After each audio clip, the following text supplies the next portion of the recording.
The most unsettling truth about predictability exploitation is that your most disciplined habits, the very routines that make you successful, are these specific vulnerabilities a high-pressure individual uses to control you. Now, we generally assume that a routine is a shield of productivity, right? But there's a more strategic, kind of darker reality. To an exploitative person, your consistency is a blueprint for an ambush. Ever wonder why the person who knows your schedule best always seems to bring up the hardest topics when you have the least amount of energy? Well, that is the core paradox of predictability exploitation, the weaponization of your own reliability. And in this explainer, we're going to take that system apart piece by piece. So here's our game plan. First, we'll dive into that paradox of how your routine gets turned against you. Then we'll look at the controller's blueprint and break down exactly how an ambush works.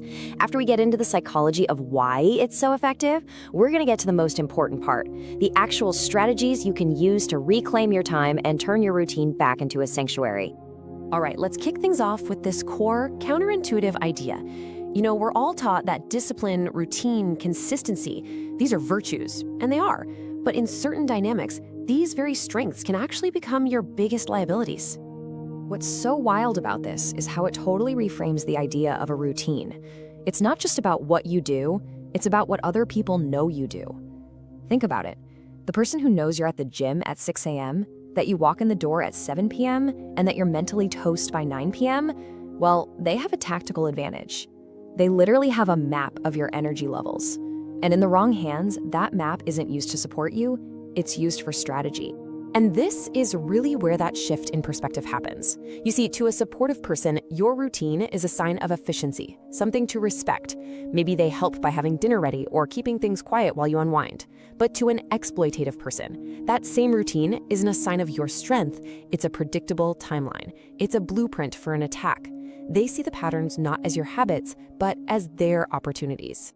So, this brings up a really crucial question, one that might sound a little too familiar. Why do the tough conversations, the sudden demands, or the complex problems always seem to pop up when your energy is at its absolute lowest? It's not a coincidence. These moments, right after a long day, in the middle of a chaotic bedtime routine, or just as you finally sit down, we call these low battery windows. They are the exact points in your day when your defenses are down and you're most vulnerable to pressure. And that lands us right at the central paradox. The very thing that makes you a reliable person, your consistency, is being turned around and used against you. It's a really subtle but incredibly powerful form of manipulation where your own rhythm is used to control your decisions. It is, quite literally, the weaponization of your own reliability. Okay, so how does this actually become a deliberate strategy? Because this isn't just random bad luck, it's a system. So now, let's look at the specific psychological tools a controller uses to build their blueprint for manipulation. The main tool they use is something called pattern mapping. Now, this is a term from tactical psychology, but honestly, it happens all the time in toxic environments. It's basically the act of observing and cataloging your daily life, your commute, your lunch break, when you unwind. These predictable parts of your day are called fixed variables. The controller learns these, not to understand you, but to predict you, and most importantly, to pinpoint those exact windows of vulnerability. And the reason pattern mapping is so effective is because it exploits a well-documented psychological fact: decision fatigue. The reality is, our ability to make good, rational decisions is like a muscle, and it gets tired. Every single choice you make, all day long, from what to wear to how to handle a tough project, it drains your cognitive resources. And the controller knows that by the end of the day, that decision-making muscle is exhausted. This is what creates that low battery state they're waiting for. This chart lays it all out perfectly. In the morning, your cognitive resources are high. You're much more likely to think logically, hold your boundaries, and say no to unreasonable requests. But look what happens as the day wears on. By the afternoon, you're running low. And by evening, your resources are at a critical level. This isn't a personal failing, it's just human biology. And that critical window in the evening, that's prime time for an ambush, because the controller knows your defenses are at their absolute weakest. So really, it all comes down to intent. In a healthy, supportive dynamic, your partner knowing you're exhausted means they might give you some space. That knowledge is used for care. But in an exploitative dynamic, that exact same knowledge is seen as an opportunity.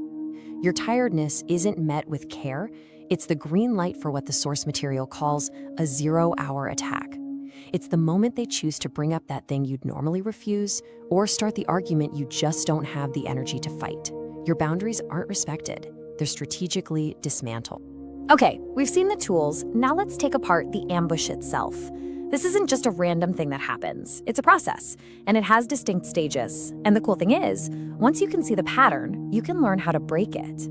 So, the pattern usually unfolds in 3 stages. First up is observation. This is where the controller is just gathering data, cataloging your daily fixed points and transitions.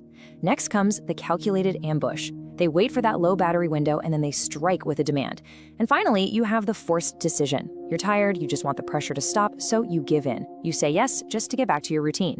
And over time, the psychological damage of this cycle is, well, it's pretty profound.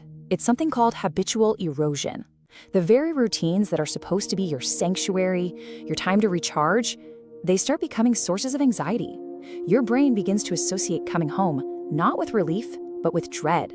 You start to live in this state of temporal insecurity, never quite sure when the next ambush is coming, and feeling kind of off balance in your own space and time. So the big question is, why is this so incredibly effective? To get that, we need to look at what's happening inside our heads, both in the mind of the controller and in the mind of the person being targeted.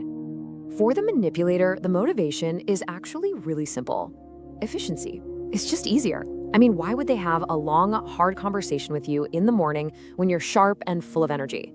It's so much more efficient to just wait until the evening when you're tired and depleted. By targeting you at your weakest, they know they're going to get the least amount of resistance. They get the yes they want with almost no effort. This whole thing works because of your cognitive resource depletion. You can think of your willpower and mental energy like the battery on your phone. By the end of the day, that battery is running on empty. So when the manipulator strikes, your logical defenses, the part of your brain that would normally say, hang on, that's not fair, or no, I can't do that right now, they're basically offline. You just don't have the fuel to fight back, which makes you incredibly vulnerable to pressure. And from your perspective, the vulnerability comes from a place that's actually really natural. It's called habitual trust. We're conditioned to believe that interruptions from people close to us, especially in our own homes, are probably legitimate. We just instinctively trust our environment. So when an ambush happens, our brain doesn't immediately flag it as a manipulative tactic. Instead, we just feel off balance, like we've done something wrong by being interrupted. The controller exploits this trust, slowly conditioning you to associate your own routine with anxiety. Okay, we have analyzed this problem from every angle. So now let's shift our focus completely to the solution. The goal here is to move from that state of just automatically saying yes to stop the friction to a state of what's called temporal sovereignty, where you are in control of your own time. So here are your defensive strategies. First, practice a little strategic randomization. Even small changes make you less predictable. Second, create a pattern break. Identify that usual ambush time and just declare it a no decision zone. And third, learn to recognize the temporal trigger.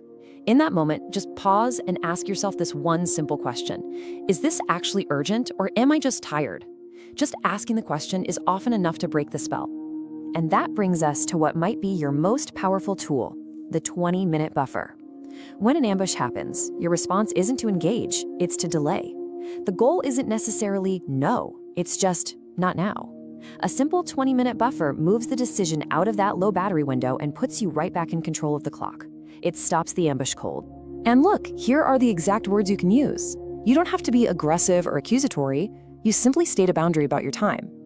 I can see you want to talk about this, but I just don't make major decisions during my wind down time. Let's talk about it tomorrow morning. See? That's not a negotiation. It's a statement of fact about how you operate. It puts the authority over your own time right back in your hand. All right, let's bring this all together and talk about why this matters so much for your well-being. This isn't just about winning an argument or two. It's about protecting your mental and emotional energy. Predictability exploitation works because it takes your greatest asset, your consistency, and turns it into a weapon against you. But the moment you become aware of this dynamic, you start to break the loop. The biggest lesson here is that being reliable to yourself, protecting your own energy is so much more important than being predictable to others, because you are absolutely allowed to be unavailable even when you're predictable. Ultimately, awareness is the antidote to all of this. The controller is counting on you being on autopilot, counting on you to say yes just to keep things moving smoothly. You break that entire cycle the moment you take your hands off autopilot and grab the controls yourself. And that's really what we want to leave you with.